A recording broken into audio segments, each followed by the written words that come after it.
Rossiya so'nggi 10 yil ichidagi mehnat muhojirlariga qarshi eng qattiq qonunlarni joriy qilmoqda. 2026-yilda mehnat muhojirlarini Rossiyada nima kutmoqda? Bugungi videoda batafsil gapirib chiqamiz. Do'stlar, assalomu alaykum. Men Bahrom Ismoilovman va bugun sizlar uchun odatdagi 2026-yilda mehnat muhojirlarini siyosiy, iqtisodiy va huquqiy tomondan Rossiyada nima kutmoqligi haqida gapirib chiqamiz. Boshidan sizlardan kechirim so'rayman, balki mening so'zlarim sizlarga sal qo'rqinchli ko'rinishi mumkin. Lekin men o'ylaymanki, odamlar Rossiyaga kelishdan oldin bu narsalar haqida eng kamida ma'lumotlarga ega bo'lish kerak. Va Rossiyaga kelishdan oldin bu narsalarni albatta o'z nazarda tutish kerak. Xullas, hammamiz ko'rdik, 2025-yilda Rossiyada mehnat muhojirlariga tegishli qonunlar har oy emas, balki har hafta qabul qilindi.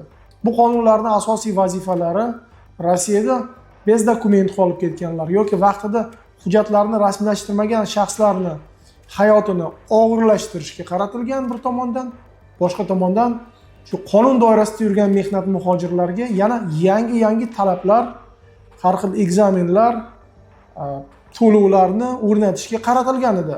Bu harakatlarni umuman qilib qarasak, shu 1 yil ichida Rossiyadagi deputatlar aynan O'rta Osiyolik mehnat muhojirlariga Rossiyaga kelishga ancha qiyinlashtirilishiga qaratilganini desak, hech xato qilmaymiz. Bu harakatlar natijasida Rossiyaning FSB shu Pogran slujbasining rasmiy ma'lumoti bo'yicha mehnat muhojirlarining soni 1 millionga Rossiyada kamaygan. Bularning ichida shu выдворение deportatsiya bo'lganlar yoki patentni ola olmaganlar va boshqa o'zining shaxsiy sabablar bilan Rossiyadan vatanga qaytganlar. Endi 2026-yil kirib keldi. Bizni nima kutmoqda?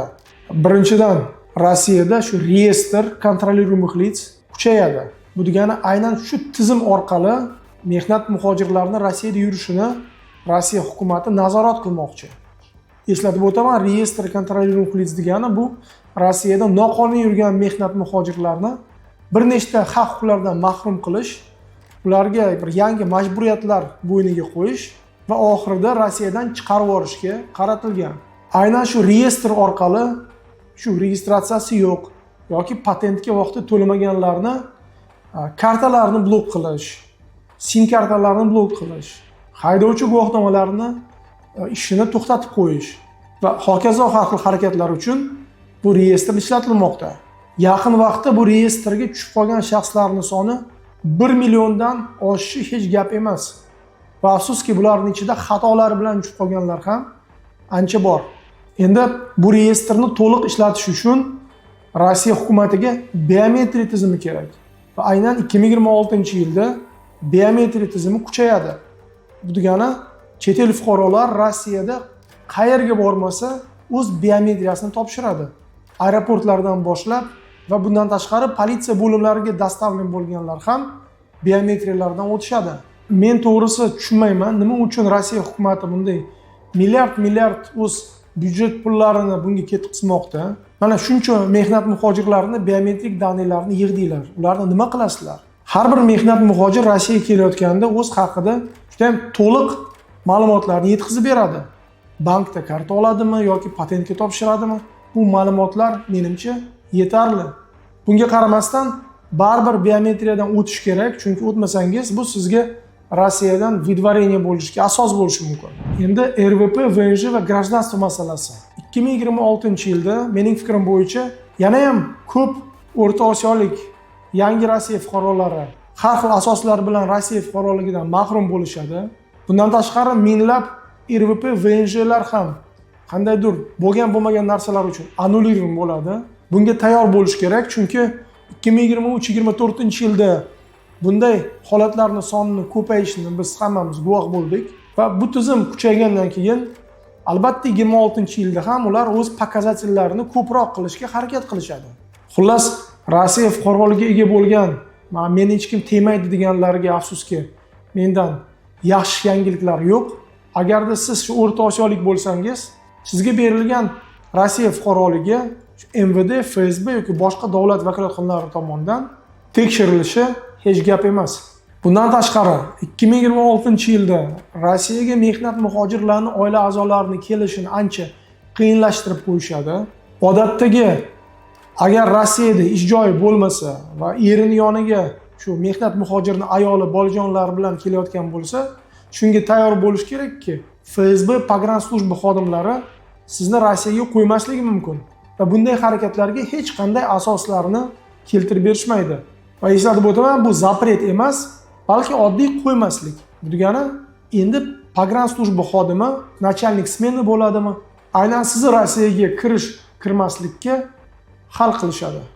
Endi maktablarda bo'layotgan vaziyat haqida gapirib o'tamiz. Afsuski hammamiz ko'rdik, shu 2025-yilda bir nechta fojialar bo'ldi va umuman minglab mehnat muhojirlarining bolajonlari Rossiya maktablariga kirisha olmadi. Afsuski 2026-yilda vaziyat o'zgarishiga hech qanday bir ijobiy asoslar yo'q. Bu birinchi bo'lib sizdan kerak bo'lgan hujjatlar va test o'tishga tegishli. Endi patent haqida gapirib o'tamiz. Hammamiz ko'rib turibmiz, Rossiya bo'yicha patent narxlari oshmoqda va 2026-yilda patent to'lovlari ancha oshadi. Bundan tashqari, oldin berilgan patentlarni annullировать qilish holatlari ham afsuski kuchayadi. Nimaga desangiz, chunki MVD xodimlarida o'zining planlari bor. Bu degani, qancha ko'p patent annullирован bo'lsa, shuncha ko'p o'z ishini ko'rsatadi bular. Ularni umuman bosh og'rimaydi. Shu ishchini patenti annullирован bo'lsa, shu ish beruvchi tadbirkor qanday qilib xizmatlar ko'rsatadi? Xizmat ko'rsatmasa qanday qilib soliqlar to'laydi? Bu degani bugungi kunda Rossiyaning ichki ishlar vazirligi iqtisodiyot vazirligi bilan umuman bir qandaydir birga faoliyat yuritishga qaratilgan tizim yo'q. Bu degani Rossiya iqtisodiyotiga haligacha ham ishchilar kerak, lekin bunga qaramasdan MVD o'z bilgan ishini 2026-yilda faqat kuchaytiradi. Bizning kanalimizda shu patentlarga tegishli alohida bir video chiqqan.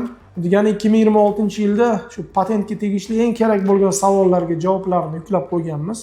Ko'rmagan bo'lsangiz, hozir silti chiqadi, o'tinglar va albatta ko'ringlar.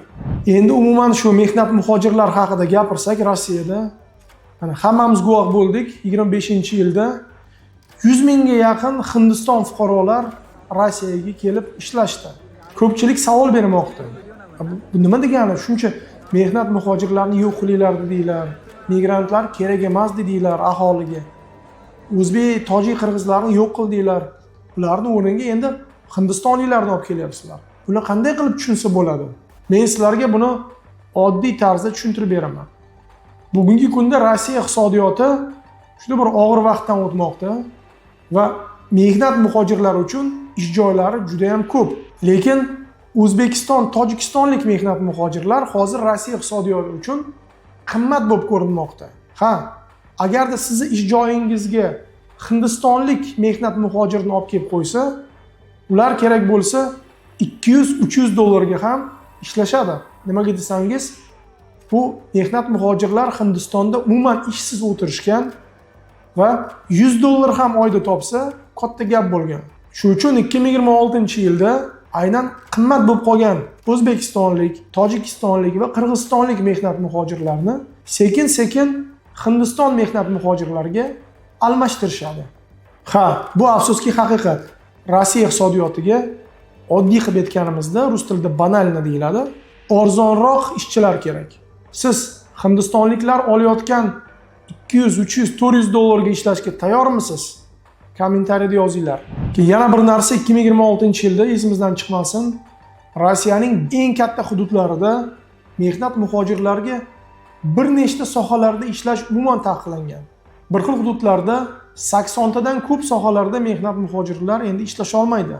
Piter, Moskovskiy oblastida esa umuman taksi bo'ladimi, dostavka bo'ladimi, mehnat muhojirlariga ishlash endi taqiqlangan.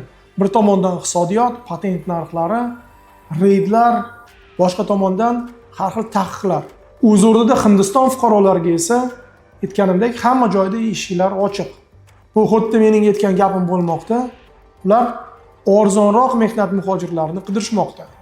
Siz ham 2026-yilda Rossiyada nima bo'lishi haqida o'z fikrlaringizni kommentariyada yozinglar. Bu videoni ko'rganingiz uchun katta rahmat. Yaqinlaringizga tarqatinglar va sog' bo'linglar, hurmatli vatandoshlar.